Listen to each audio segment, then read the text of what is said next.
Get your black ass away from that house right now. Caroline Sullivan's voice ripped through the quiet street. She stood on her lawn, designer sunglasses perched on her head, phone aimed like a gun. I've called the police. We don't let thugs roam around here. This is a good neighborhood. Brandon Noble turned slowly from his own front door, key still in hand. His voice came out calm, steady. Ma'am, I live here. This is my house. Liar! I've seen you casing this place for weeks. The Harrisons would never sell to someone like you. Neighbors emerged onto porches. Phones rose, recording, watching. Brandon's shoulders dropped slightly. He'd been here before. Different street, same script. Sirens wailed in the distance, getting closer. Have you ever been accused of a crime in your own home, simply because of the color of your skin? 3 weeks earlier, Brandon Noble had signed the closing papers for 447 Maple Drive. No. Wait. He'd crossed out that number. Bad luck, his mother always said. The realtor found him 412 Maple Drive instead. Same street. Better energy. The house sat in Oakwood Heights, 45 minutes outside Washington, D.C. brick colonial. 3 bedrooms. A lawn that actually needed mowing. It cost him nearly everything he'd saved in 15 years, but it was his. His neighbors didn't know that yet. Oakwood Heights wasn't just a neighborhood. It was a statement. Gates at the entrance, security cameras that actually worked, an HOA that sent violation notices if your grass grew half an inch too tall. Houses here started at $800,000 and climbed fast. The marketing brochures called it family-friendly and increasingly diverse. Brandon had seen exactly 2 other black families during his walkthrough. Both seemed to avoid eye contact. He should have paid attention to that. Brandon pulled into his driveway at 11 on a Saturday morning. His black Honda Accord looked modest next to the BMWs and Teslas lining the street. He wore jeans and his Howard University hoodie. A baseball cap covered his close-cropped hair. He popped the trunk. 4 boxes waited inside, each labeled in his neat handwriting. Kitchen, bedroom, office, books. This was his 5th trip this week. Always during daylight. Always visible. He'd waved at the woman 3 doors down twice already. She'd stared back both times, then disappeared behind her curtains. That woman was Caroline Sullivan. Brandon didn't know her name yet. Didn't know she'd called the police 6 times in the past month. Didn't know that 4 of those calls involved black or Latino contractors working on other people's homes. He just knew she watched. The previous owners, the Harrisons, were an elderly white couple who'd moved to assisted living. They'd left behind good memories and better neighbors, according to everyone Brandon asked. The house had sat empty for 2 months, long enough for the lawn to yellow, long enough for the mailbox to overflow with junk mail, long enough for the neighbors to wonder who would buy it. They'd assumed someone from the community, someone who looked like them, someone whose presence wouldn't require adjustment or thought. Then Brandon's offer came through. Cash sale, quick close, no complications. The for sale sign disappeared overnight. The neighborhood Facebook group erupted with speculation. Caroline Sullivan had posted first. Does anyone know who bought the Harrison house? I haven't seen any moving trucks. Seems odd. 12 comments followed, all variations of the same question. Who? Who? Who? Nobody asked Brandon directly. Nobody knocked on his door with a welcome basket. They just watched. Brandon grabbed 2 boxes from his trunk. The morning sun felt warm on his shoulders. Somewhere down the street, a lawnmower hummed. A dog barked. Normal Saturday sounds in a normal neighborhood. He'd wanted normal for so long. 15 years as a deputy U.S. Marshal meant 15 years of abnormal. Chasing fugitives across state lines, protecting witnesses who'd testified against gang leaders, living in hotels and rental cars, always moving, never settled. This house was supposed to change that. He walked up his driveway, boxes balanced in his arms. His key ring hung from his pinky finger, jangling with each step. He could see his reflection in the front window. Just a man coming home. But that's not what Caroline Sullivan saw from 3 doors down. She saw a threat, an invasion, a violation of the unspoken rules that kept Oakwood Heights exactly the way she liked it. She'd been photographing his car all week, posting vague warnings online. Suspicious vehicle on Maple Drive. Same car, different times. Stay vigilant, neighbors. Nobody had connected the car to the new homeowner, because nobody expected the new homeowner to look like Brandon. He reached his front door, set down one box to free his hand. The key slid toward the lock. That's when Caroline's voice shattered everything. Brandon had handled armed fugitives. He'd stared down gang members with nothing to lose. He'd kicked in doors at dawn, adrenaline screaming through his veins. But nothing prepared him for the particular violence of a white woman's fear. Nothing prepared him for what happened next. "Get your black ass away from that house right now!" Brandon's hand froze. The key hung an inch from the lock. He turned slowly, carefully. Hands visible, non-threatening. Caroline Sullivan marched across her lawn like she owned the entire street. Maybe she thought she did. Her yoga pants probably cost more than Brandon's monthly car payment. Her highlighted hair bounced with each aggressive step. "I've called the police. We don't let thugs roam around here. This is a good neighborhood." Brandon took a breath, let it out slowly. This conversation had a script. He'd lived it before in parking lots, grocery stores, his own college campus. The script never changed, only the location. "Ma'am, I live here. This is my house."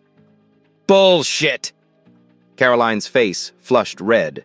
Spittle formed at the corner of her mouth. "I've been watching you case this place for weeks, sneaking around at all hours. The Harrisons would never sell to someone like you." Someone like you. 3 words that carried centuries of weight. Brandon's neighbor from 2 doors down emerged onto her porch. Mrs. Peterson, according to the mailbox. She clutched her purse to her chest like Brandon might sprint over and snatch it. Her phone was already up, recording. "Ma'am," Brandon kept his voice level. Calm. The voice he used with frightened witnesses. "I purchased this property 3 weeks ago. I have the closing documents inside. If you'll just let you break in?"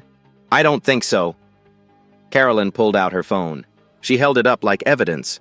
"I have photos of you, dates and times. You've been stalking this house." More neighbors appeared. Mr. Davies from across the street, a young couple Brandon didn't recognize. The Carter family stood on their porch but didn't come closer. Their faces showed something different from the others. Not suspicion. Sadness, maybe. Recognition. I wasn't stalking anything. I was moving my belongings into my house. "Your house." Caroline laughed, sharp and ugly. "You can't afford a house on this street. What did you do? Steal someone's identity? Forge some papers?" Brandon's jaw tightened. He'd apprehended fugitives wanted for murder. He'd testified in federal court against cartel members. He'd received commendations from 3 different U.S. attorneys general. And here he stood, being interrogated on his own property by a woman who'd probably never faced a real threat in her life. Sirens grew louder. 2 patrol cars rounded the corner, lights flashing. No sirens now, but the lights painted everything red and blue. Brandon's heartbeat kicked up. His training screamed at him, hands visible. Don't reach for anything. Stay calm. Comply. The first car stopped at an angle, blocking his driveway. Detective James Mitchell stepped out. White, 40s, hand resting on his belt, close to his weapon. His partner, Officer Davis, emerged from the passenger side, younger, nervous eyes, hand also near his holster. They didn't approach Caroline first. They walked straight to Brandon. "Sir, step away from the door." Mitchell's voice carried authority, the kind that didn't expect questions. Brandon stepped back, hands at his sides, visible. "Officers, I'm the homeowner. This is a misunderstanding." "Sir, we received a call about a burglary in progress." Mitchell's eyes scanned Brandon head to toe, taking in the hoodie, the baseball cap, the skin color that made everything suspicious. Do you have identification? I do. It's in my wallet. In my back pocket. Keep your hands where I can see them. Mitchell moved closer. I'll retrieve it. The humiliation burned. Standing on his own lawn while a police officer searched him like a suspect. Neighbors watching, phones recording. Mrs. Peterson whispered to Mr. Davies. Their words didn't carry, but their meaning did. Mitchell pulled Brandon's wallet from his pocket, flipped it open, read the driver's license. Brandon Noble, 412 Maple Drive. Mitchell looked up. Suspicious still etched in his expression. This address? Yes, sir, that's my address. I own this house. Caroline pushed forward. Don't believe him, he's lying. Check for wants and warrants. He's probably got a record. Officer Davis spoke into his radio, reading Brandon's information, running his name through the system. Brandon knew what they'd find. Nothing. Not even a speeding ticket. But it would take time, and during that time, he'd stand here, watched, judged, guilty until proven innocent. Mitchell held up the license. Sir, having an ID with this address doesn't prove ownership. Could be fake. Could be stolen. My closing documents are inside the house. I can show you. You're not going inside anywhere until we verify your story. Mitchell's tone hardened. For all we know, you broke in earlier and planted fake documents. Brandon's hands curled into fists, then released. Control. Maintain control. Officer, I understand you're responding to a call, but I haven't committed any crime. I'm standing at my own front door with my own key. Then you won't mind waiting while we verify that. It wasn't a question. Caroline's voice rang out again. See? He can't prove anything. I told you. Check the house for stolen items. Gregory Sullivan appeared from somewhere down the street. Caroline's husband. Tall. Soft around the middle. Arms crossed over his polo shirt. He stood beside his wife, saying nothing. But his silence was support enough. Ma'am, did you actually witness this individual breaking into the house? Mitchell asked Caroline. I saw him trying to unlock the door, with lockpicks or something. With my key, Brandon corrected. He held it up, still in his hand. This is my house key. Keys can be copied, Caroline shot back. I watch crime shows. I know how this works. Officer Davis's radio crackled. No wants, no warrants, record is clean. Mitchell's expression didn't change. Clean record didn't mean innocent, not in his math. Sir, I'm going to need you to sit on the curb while we sort this out. Sit on the curb. Brandon repeated the words slowly. You want me to sit on the curb. At my own house. Sir, don't make this difficult. The crowd had grown. 15 people now, maybe 20. Some filming, others just staring. Entertainment for a Saturday morning. The Carter family's father took a step forward. Officers, I think there's been a mistake. Sir, please step back. Davis held up a hand. We're handling this. Mr. Carter stopped. His wife touched his arm. They exchanged a look Brandon recognized. The calculation. Is it worth it? Will speaking up make things worse? They stepped back. Brandon lowered himself to the curb. The concrete felt rough through his jeans. He'd sat in worse places, waited in worse conditions, but never on his own property, never surrounded by his own neighbors, all convinced he was a criminal. Officers, how long is this going to take? His voice stayed even, controlled. As long as it takes, sir. Mitchell pulled out his phone. I'm calling the title company. We'll verify ownership. It's Saturday. They're closed. Then we'll call the previous owners, the Harrisons. They're in assisted living.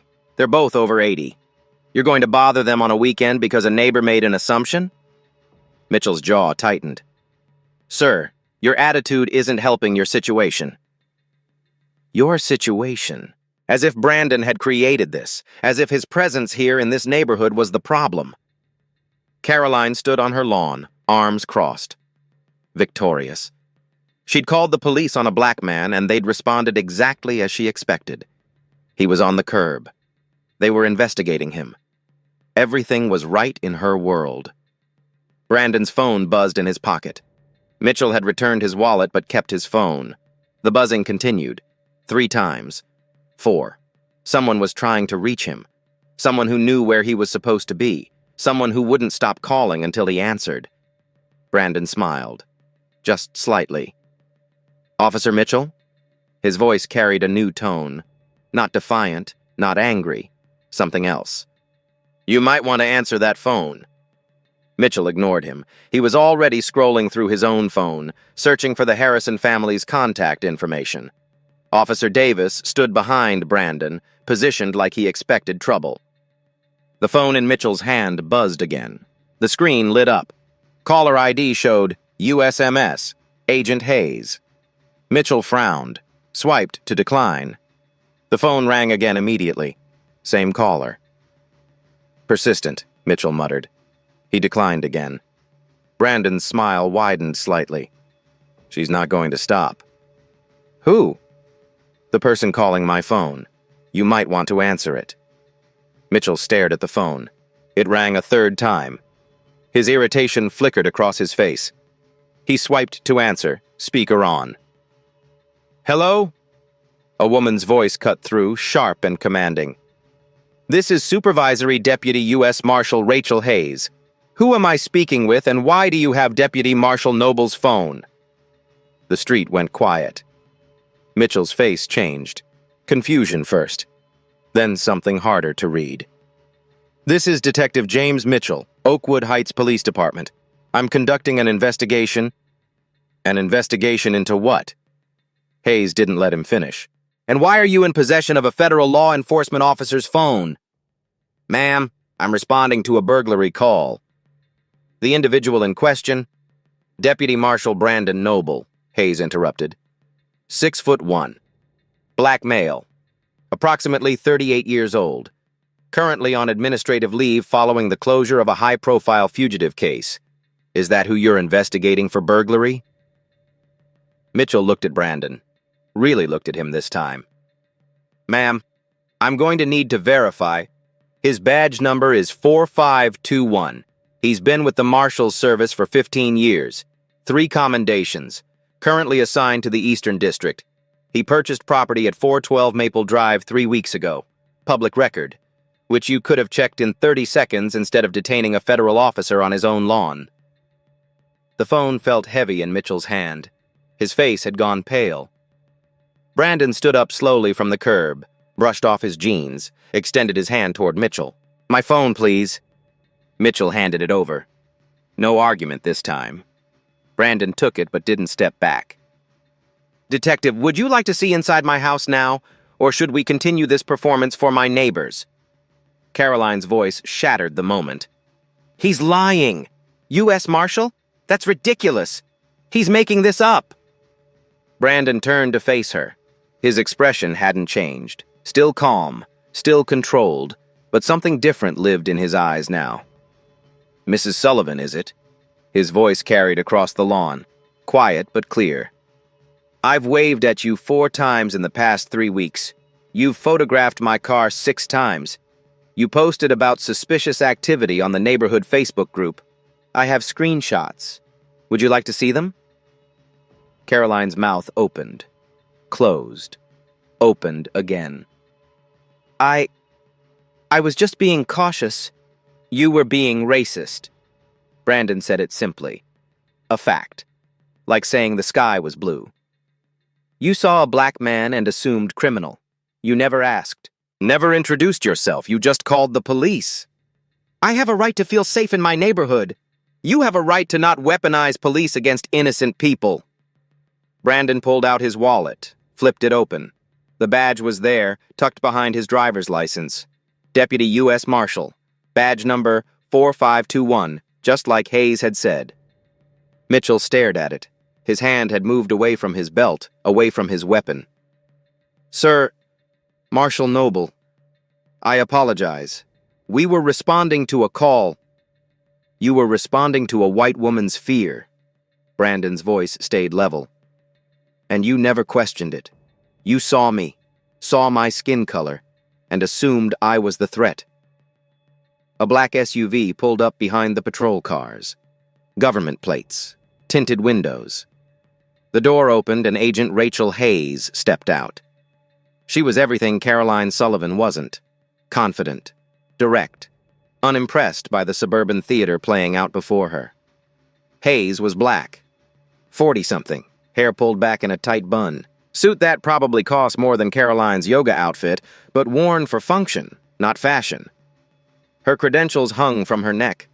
Her presence commanded the space immediately. Noble. She nodded at Brandon. You okay? I've been better. Hayes turned to Mitchell. Detective. Supervisory Deputy U.S. Marshal Rachel Hayes. Want to explain why my colleague was detained on his own property. Mitchell's professional mask slipped. Ma'am, we received a 911 call reporting a burglary in progress. And in the 45 minutes since you arrived, did you verify property records? Contact the title company? Check county records online? Any actual investigation? Mitchell said nothing. Or did you just see a black man and decide he must be guilty? Hayes let the question hang. Because from where I'm standing, this looks like a civil rights violation. Multiple violations, actually. Officer Davis shifted uncomfortably. His hand had long since moved away from his weapon. He looked young suddenly, unprepared for this conversation. Hayes wasn't finished. Let me guess. You ran his ID, found nothing. But you still made him wait. Still treated him like a suspect. Still humiliated him in front of his neighbors. We were being thorough. You were being biased. Hayes stepped closer to Mitchell. Not threatening, just factual. Deputy Noble has been moving into this house for 3 weeks, in broad daylight, carrying clearly labeled boxes, normal homeowner behavior, but nobody in this neighborhood bothered to introduce themselves or ask questions. They just assumed, and you validated those assumptions. Caroline tried again. How was I supposed to know he's a marshal? He doesn't look... Doesn't look like what, Mrs. Sullivan? Hayes turned her attention to Caroline now. Doesn't look like law enforcement? Doesn't look like he belongs in this neighborhood? Finish that sentence for me. Caroline's face flushed. I didn't mean... Yes, you did, Brandon spoke quietly. You meant exactly what you said. You've been watching me for weeks. You never once considered that I might actually live here, because in your mind, people who look like me don't belong in places like this. Gregory Sullivan finally spoke. His voice came out defensive. Now wait a minute. My wife was trying to protect the neighborhood. Your wife filed a false police report. Hayes pulled out her phone, pulled up notes. According to county records, Caroline Sullivan has called police 14 times in the past 12 months. 13 of those calls involved people of color, landscapers, delivery drivers, contractors. Want to guess how many resulted in actual crimes? Silence. 0. Hayes let that sink in. Not one. But she keeps calling, and you keep responding, and innocent people keep getting harassed. The crowd had grown quieter. Some neighbors had drifted back inside. Others stood frozen, realizing their entertainment had become something uglier, something they'd participated in. Mrs. Peterson lowered her phone, stopped recording. Her face showed discomfort now, not suspicion. Mr. Davies cleared his throat. We didn't know. You didn't ask. Brandon cut him off. That's the problem. You saw me. You had questions. But instead of introducing yourselves like neighbors, you whispered. You watched. You assumed the worst. The Carter family's father stepped forward again. This time, Officer Davis didn't stop him. Mr. Noble, I'm David Carter. This is my wife, Susan. We live 2 doors down. He extended his hand. I'm sorry this happened. We should have said something earlier. We understand what this is. Brandon shook his hand. The first friendly gesture he'd received on this street. Hayes turned back to Mitchell. Lieutenant Anderson is on his way. Your supervisor.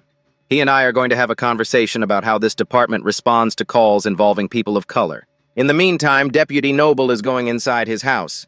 His house. And if you have any objection to that, we can make this a federal incident right now. Mitchell shook his head quickly. No objection, ma'am.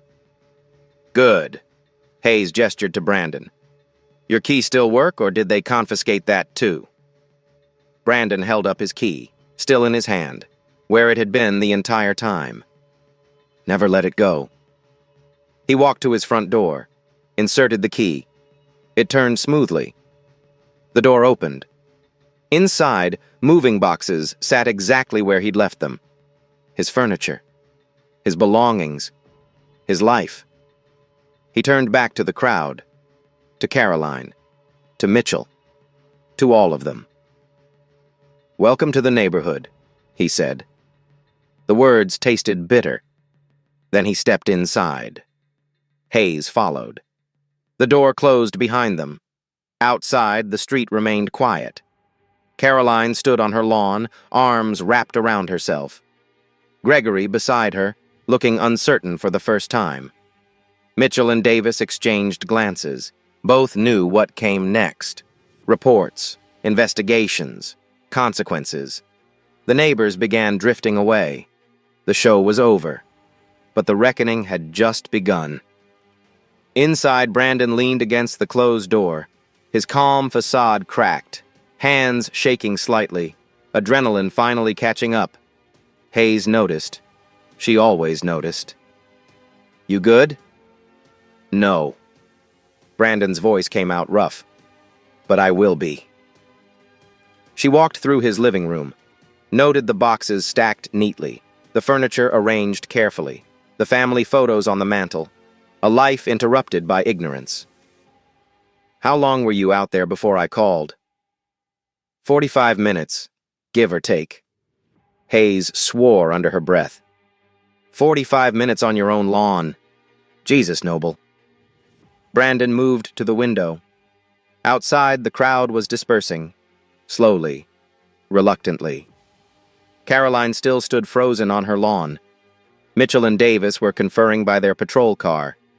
Both looked shaken. "She's been watching me for weeks," Brandon said. "Every time I came to move stuff in. Every time. And she never once thought to just ask. Because asking would require seeing you as human." Hayes joined him at the window. "Easier to see a threat." A third patrol car arrived. Lieutenant Stephen Anderson emerged. Older, gray at the temples, 25 years on the force, if Brandon had to guess. The kind of cop who'd seen everything and assumed he knew everything. Anderson spoke with Mitchell. Even through the window, Brandon could see Mitchell's body language change. Defensive, explanatory, gesturing toward the house. Anderson's face darkened as he listened. Hayes pulled out her phone. "Time to make this official." She stepped onto the front porch. Brandon followed. The street's attention snapped back to them immediately. "Lieutenant Anderson?" Hayes called out. Her voice carried authority that made Anderson turn. "Supervisory Deputy U.S. Marshal Rachel Hayes, we need to talk." Anderson approached, his stride confident until he got close enough to see Hayes's credentials. Then he slowed, recalculating. "Ma'am, I understand there's been a misunderstanding." "A misunderstanding?" Hayes repeated the word like it tasted bad. "Is that what you call detaining a federal law enforcement officer without cause for 3/4 of an hour?" "My officers responded to a burglary call. Your officers violated Deputy Noble's Fourth Amendment rights." Hayes wasn't raising her voice. Didn't need to. "Unlawful detention, illegal search of his person, seizure of his property, implied threats when he exercised his constitutional rights. All of it on video, I'm sure." Anderson glanced at the neighbors. Several phones were still visible, recording everything.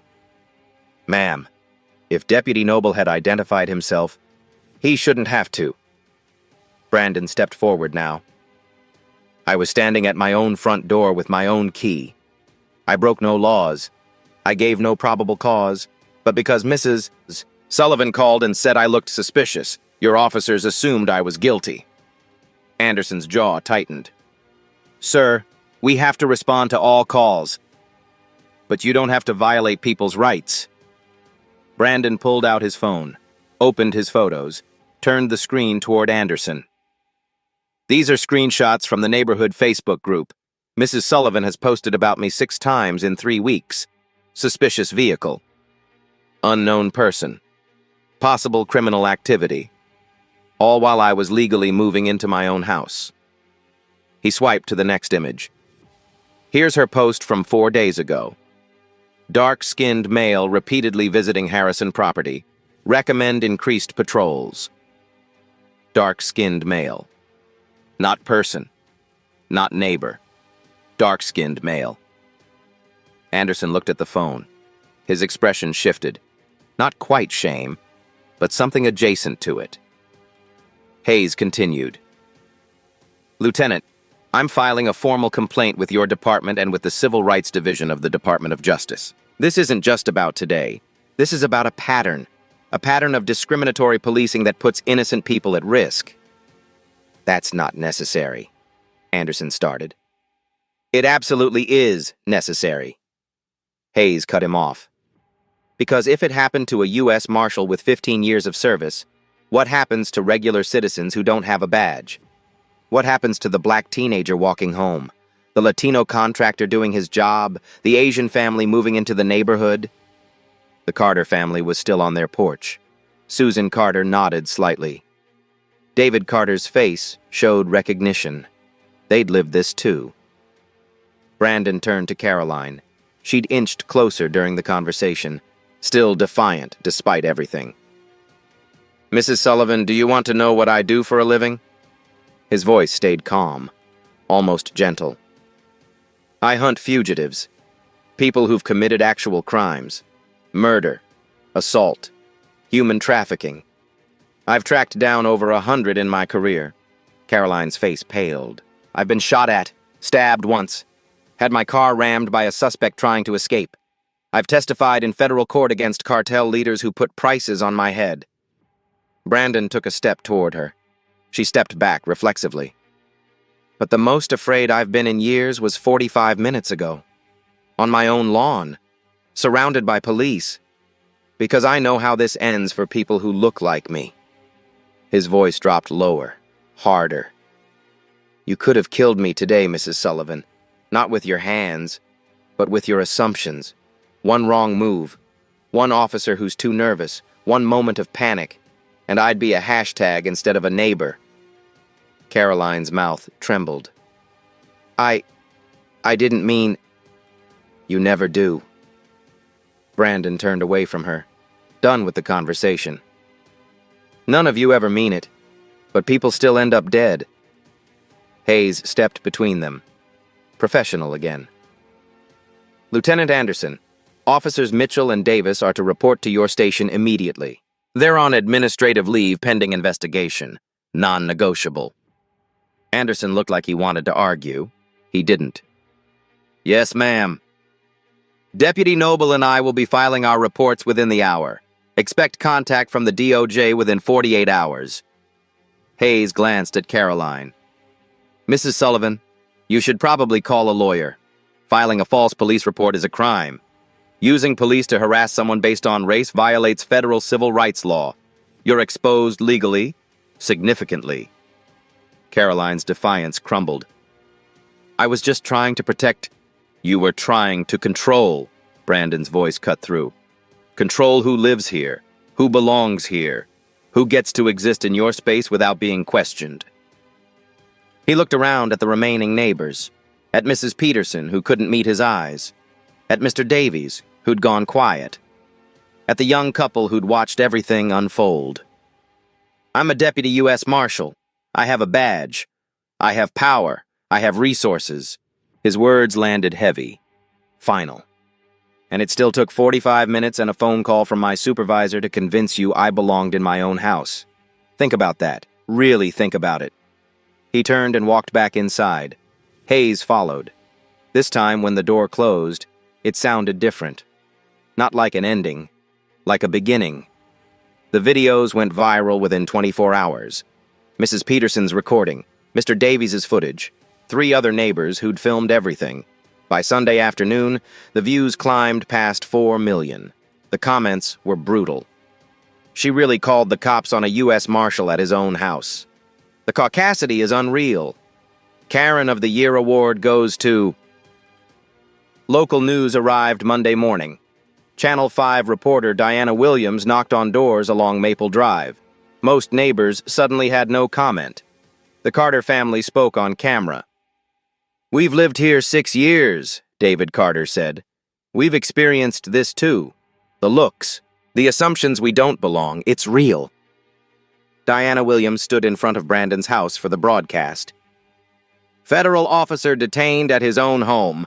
Questions tonight about racial profiling in this exclusive suburb." Lieutenant Anderson held a press conference Monday afternoon. He stood behind a podium, uncomfortable in his dress uniform. The police chief flanked one side, the department's lawyer on the other. "After reviewing the incident, we've taken immediate action," Anderson read from prepared notes. "Detective James Mitchell and Officer Robert Davis are on unpaid administrative leave pending investigation." A reporter called out, "Will they be terminated?" "That determination will follow our investigation's completion." "What about the civil rights complaint?"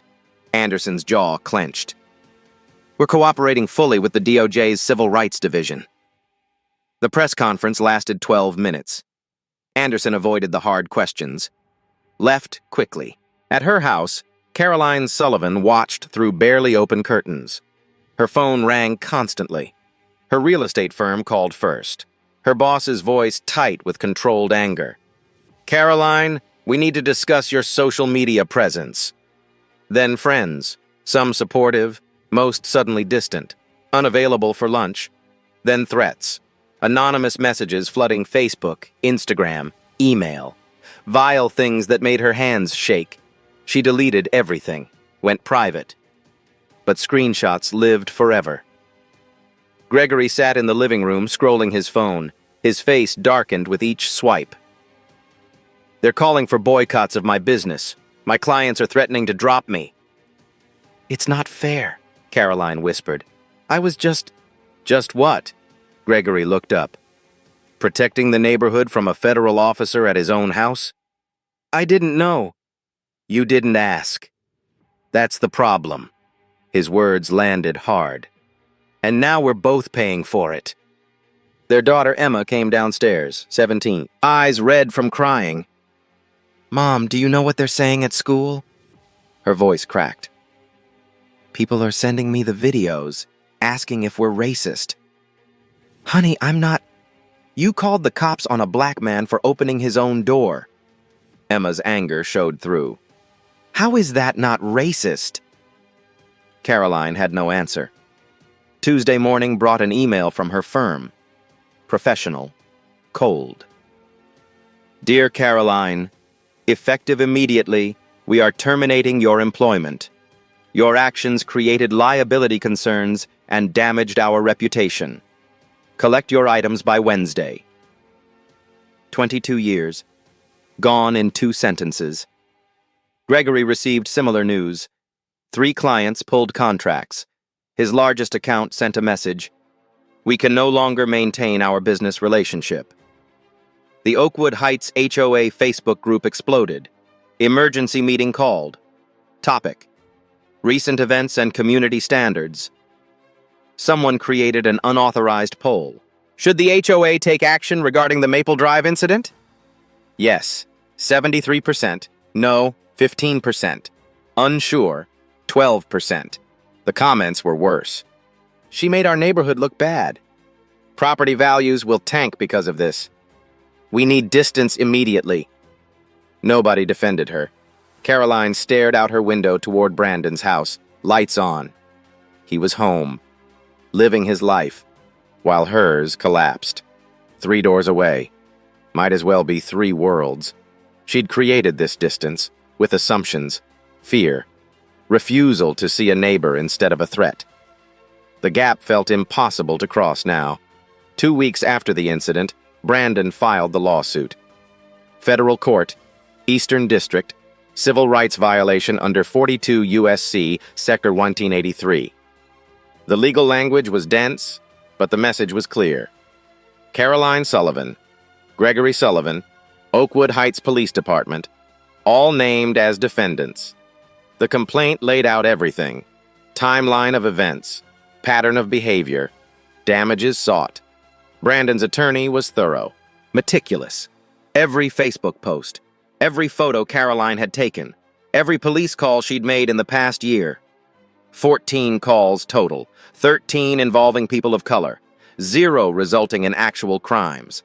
The pattern was undeniable. The police department settled within days. Their lawyers knew a losing case when they saw one. $350,000 to Brandon. Mandatory bias training for all officers. Policy changes for responding to suspicious person calls. Body cameras required, no exceptions. Mitchell and Davis were terminated. No appeal, no second chances. Anderson was demoted to patrol officer, 6-month suspension without pay. His pension remained intact, but his authority was gone. The department issued a public apology, read by the police chief at a community meeting. The words sounded hollow, performative. But they were on record now. Caroline and Gregory didn't settle. Their attorney advised it, strongly. This case is a loser. The evidence is overwhelming. Settle now, minimize damage. Caroline refused. I won't admit to being racist. I was protecting my neighborhood. So they went to trial. Judge Patricia Moore presided, 62 years old, black, 20 years on the federal bench, known for her sharp questions and 0 tolerance for nonsense. The trial began on a cold morning in November, 6 months after the incident on Maple Drive. Brandon sat at the plaintiff's table, suit and tie, clean cut, professional. He looked exactly like what he was, a federal law enforcement officer. Caroline sat across the aisle. She'd lost weight. Stress had carved lines around her eyes. Her designer clothes couldn't hide the exhaustion. Gregory sat beside her, staring straight ahead. Their marriage was already fracturing. This trial was just making it public. Brandon's attorney opened strong. This case is about assumptions, about what happens when someone sees a black man and immediately thinks criminal. Deputy Marshal Noble was moving into his own home, his own property, legally purchased. But Mrs. Sullivan saw his skin color and called the police. She displayed the Facebook posts on a large screen. Caroline's words, blown up for the jury to read. Dark-skinned male repeatedly visiting Harrison property. Suspicious vehicle, same car, different times. Unknown person lurking around neighborhood. Deputy Noble waved at Mrs. Sullivan 4 times. She never waved back, never introduced herself, never asked a single question. She just watched, photographed, and called the police. The attorney paused. Let that sink in. Ladies and gentlemen, this isn't about neighborhood safety.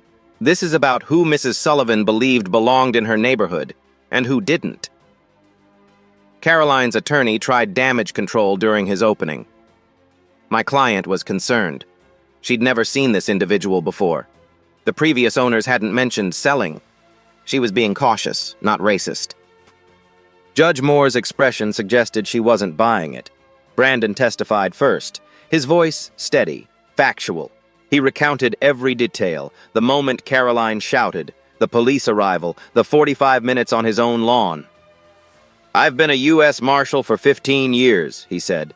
I've faced armed fugitives, dangerous criminals. But I've never felt as powerless as I did that morning, standing at my own door, being treated like a suspect in front of my neighbors. Caroline's attorney cross-examined. Deputy Noble, isn't it true you were dressed casually? Hoodie and baseball cap? I was dressed like a homeowner moving boxes on a Saturday morning. But you could see how that might look suspicious. Suspicious to whom? Brandon leaned forward slightly. To someone who sees a black man and assumes criminal? Yes. To someone who sees a neighbor? No. The attorney tried again. You never identified yourself as a marshal. I shouldn't have to. I was on my own property, committing no crime.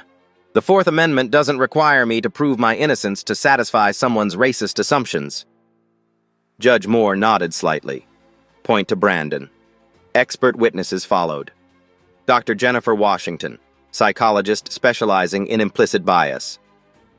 Mrs. Sullivan's pattern of behavior demonstrates clear racial bias, Dr. Washington testified. 14 police calls, 13 targeting people of color. This isn't coincidence. This is systematic. The defense called character witnesses, neighbors who claimed Caroline was always helpful and community-minded.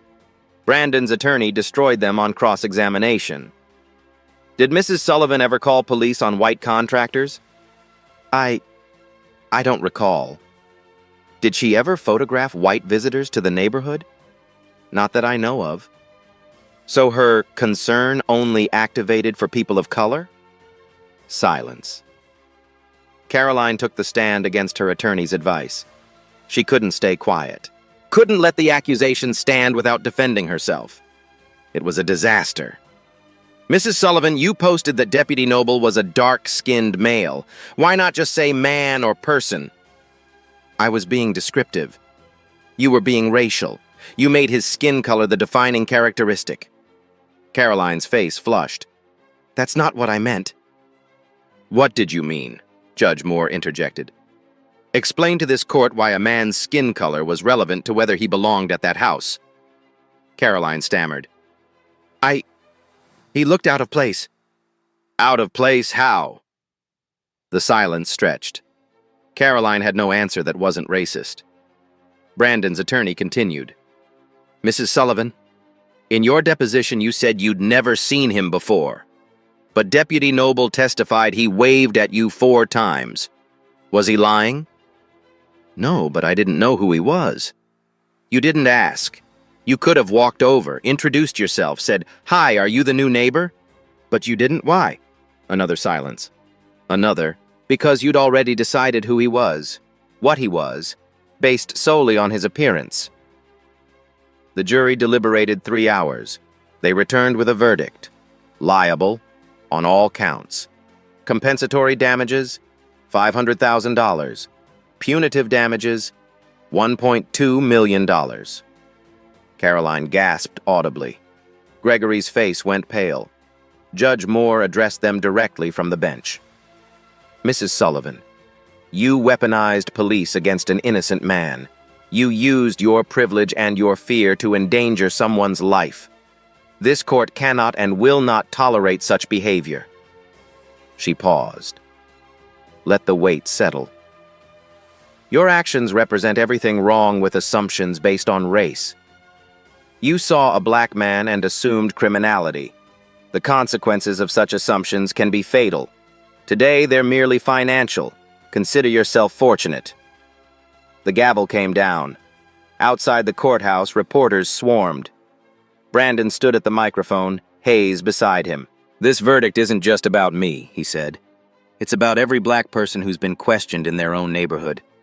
Every person of color who's been treated as suspicious for simply existing. The law won today. But the fight isn't over. Diana Williams asked the final question. What message do you hope this sends? Brandon looked directly at the camera. See people, not stereotypes. Ask questions. Don't make assumptions. And understand that calling the police on someone isn't a neutral act. It can have deadly consequences. Mrs. Sullivan is lucky I'm here to file a lawsuit. Others haven't been so fortunate. The verdict made national news that night. Caroline and Gregory's faces broadcast across every major network.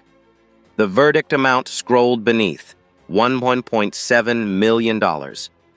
Justice delivered. 6 months later, Brandon stood in his backyard. The garden he'd planted had bloomed. Tomatoes ripened on the vine. Herbs filled the air with their scent. The fence he'd painted gleamed white in the afternoon sun. His home. Finally.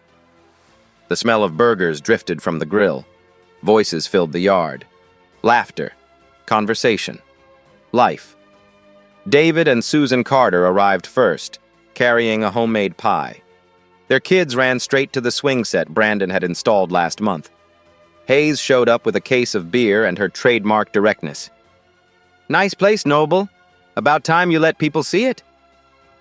More neighbors filtered in. The new families who'd moved in after the trial. Younger, diverse, open. The old guard had mostly left. Property values dipped briefly after the news coverage, then recovered stronger. Oakwood Heights was changing. Slowly, painfully, but changing. Mrs. Peterson knocked hesitantly at the gate. Brandon saw her through the fence, paused, then opened it. "I know I'm probably not welcome," she said quietly. "But I wanted to apologize. For real this time, not because lawyers told me to." Brandon studied her face, saw genuine remorse, not performance, not legal strategy, real discomfort with who she'd been. "Come in," he said. She cried when she saw the garden. "You've made it beautiful." "I'm trying." The conversation at the grill turned to his new role. Supervisory Deputy U.S. Marshal now, promoted 3 months ago. But the promotion came with a different responsibility. Brandon traveled to police academies across the country, teaching, training, using his story as a case study in what not to do. "I tell them about that morning," he said to the group gathered around. "About standing at my own door. About feeling powerless despite my badge, my training, my authority. If it can happen to me, it can happen to anyone." Hayes raised her beer. "To using pain as a teaching tool." Everyone drank to that. The Sullivans were gone now. Divorced. House sold to pay the judgment. Caroline moved to another state. Gregory's business never recovered. Their daughter Emma had reached out once. A letter, handwritten, apologizing for her mother, trying to understand how she'd been raised in such blindness. Brandon had written back, brief but kind. "You're not responsible for your parents' choices, only your own." The HOA had transformed completely. New board, new rules, mandatory diversity and inclusion training for all residents. A community fund dedicated to civil rights organizations. Oakwood Heights became a case study. Not for what to be, but for what happens when comfortable people are forced to confront uncomfortable truths. The sun began setting. Orange and pink streaked across the sky. Brandon's guests lingered, not wanting the evening to end. David Carter pulled Brandon aside. "You know what you did, right? You didn't just win a lawsuit. You changed this place." "I shouldn't have had to." "No, but you did. And others will benefit from it." Brandon looked around his yard, at the people gathered, at the home he'd fought to claim. This was supposed to be simple. Buy a house, move in, live. Instead, it became a battle, a lawsuit, a national news story. But standing here now, surrounded by genuine neighbors and real community, he felt something shift. Not closure. The anger still lived in him, the humiliation, the fear of what could have happened, but also hope, possibility, change. He stepped onto his porch, raised his voice to address the crowd. "Thank you all for coming, for being here, for making this feel like home." The conversations quieted. Faces turned toward him. 6 months ago, I was detained at this door. 45 minutes on my own lawn. Treated like a criminal by my own neighbors. The weight of it hung in the air. But I had resources, a badge, legal knowledge, influential colleagues. Most people don't. Most people don't get justice. They get trauma and move on. He paused. Let that truth settle. So I'm asking you, all of you, when you see someone who doesn't fit your idea of who belongs somewhere, stop. Question your assumptions. Ask yourself what you're really seeing. Hayes nodded. Others murmured agreement. Don't just watch this story and feel good because the bad guys lost. Ask yourself, would I have done what Caroline Sullivan did? Would I have stayed silent like my other neighbors? Or would I have walked over and said hello? The question hung unanswered, deliberately. Brandon looked directly at the phone recording his words. Someone would post this. It would circulate. That was fine. That was the point. If this story made you angry, good. Channel that anger into action. Question your own biases. Speak up when you see injustice. Be the neighbor who introduces themselves instead of calling the police. He smiled slightly, genuinely. Subscribe to Black Voices Uncut. Hear more stories like this. Share this if it made you think. Comment with your experiences. Let's keep this conversation going. The screen faded to text. 350 similar incidents reported last year in U.S. suburbs. How many ended in justice? More importantly, how many never got reported at all? Final image, Brandon at his front door, key in hand, looking at the camera. His voice, quiet but firm. The next time you see someone who doesn't fit, ask yourself, what am I really seeing and what am I missing? Justice served, but the fight continues. Don't just watch, act. At Black Voices Uncut, we don't polish away the pain or water down the message. We tell it like it is because the truth deserves nothing less.